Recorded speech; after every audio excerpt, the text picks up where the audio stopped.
So I wanted to show you a way that you can kind of remember the pressure and temperature and volume relationships for gases in a way that will kind of summarize what we've already talked about, but also make it easier for you to analyze what's happening in any given situation without having to analyze it too much.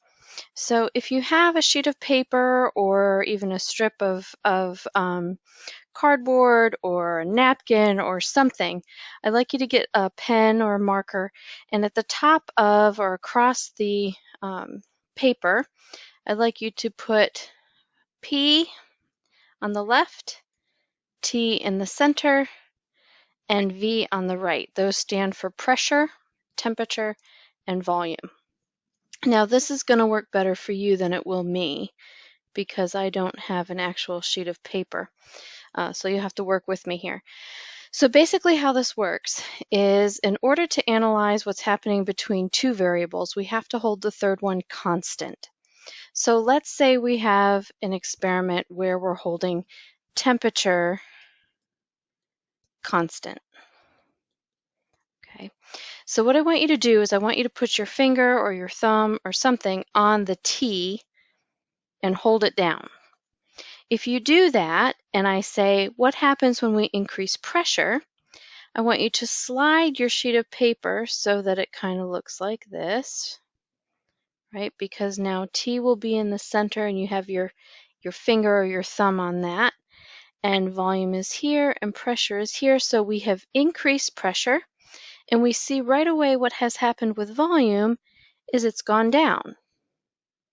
So by holding temperature constant, we see pressure increasing, volume decreasing.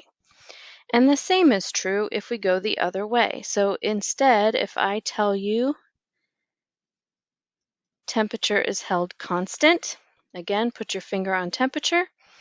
And then if I tell you that pressure is decreased, you would slide pressure down. And what does that do with volume? Well, it shows that it goes up. So here we see the inverse relationship between pressure and volume. That's holding temperature constant.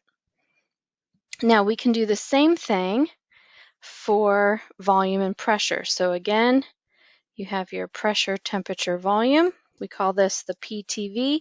And if we were in class, I would hand you a popsicle stick and you would write P, T, and V on the popsicle stick. And you could actually manipulate that a little bit better than a sheet of paper. So if we hold, say, pressure constant,